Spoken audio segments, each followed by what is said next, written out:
Magandang gabi mga kapuso. Ako po ang inyong Kuya Kim na magbibigay sa inyo ng trivia sa likod ng mga trending na balita. Mainit na pinag-uusapan online ang nag-viral na video ng isang usa na di umano nagpakita sa kagubatan ng Bohol. Pero ang lokal na pamahalaan ng bayan, kung saan ito namataan, nagpaalala. Hindi daw verified ang kumakalat na balita. Sa Bohol nga ba nagpakita ang usa? Atin niyang usisay. Viral online ang videong ito kung saan isang Philippine brown deer ang namataan di umano sa kagubatan ng Balilihan, Bohol.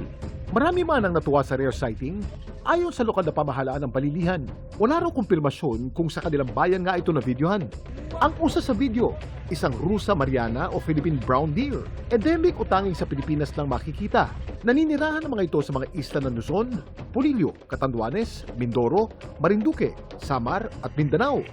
Sa isla naman ng Bohol, itinuturing itong possibly extinct. Sa latest assessment ng IUCN na ginanap noong 2014 at na-publish noong 2015, nilagay na possibly extinct na ang Philippine brown deer sa Bohol Island. Ibig sabihin, wala ng report coming from Bohol, whether indirect or direct observations na nakita. Primarily, ang rason po nito ay habitat loss at saka hunting. Ang viral video na kaya ang magbabago nito? Na-trace ng aming team ang original uploader ng video, si Ruby Jane. Nitong June 17 na raw nakainkwentro ang usa. Pumunta kami doon sa Panamin. Daanan po namin yung dare doon. Na-amazed kasi ako sa kanya. First time ko yun makita po. Kaya bumaba ako sa sasakyan para videohan. Pero ang usa, hindi raw niya sa Bohol nakita, kundi sa kanilang bayan sa Maco, Davao de Oro. Feeling ko marami sa bukid nila. Kasi sa Golden Valley ko yung nakita sa Panamin. At hindi lang daw si Ruby Jane ang nakakita sa usa nung araw na yun. Na-videohan din ito ng residenteng si Jandy. Galing po kami ng trabaho noon, then pauwi kami. May nakita ang deer sa kalsada.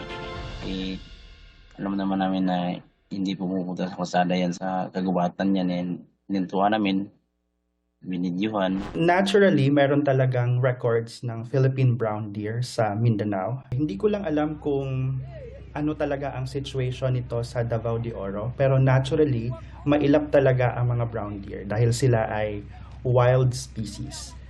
Pero minsan, nahahabituate sila ng mga nag-aalaga sa kanila. Kaya medyo familiar na sila sa tao.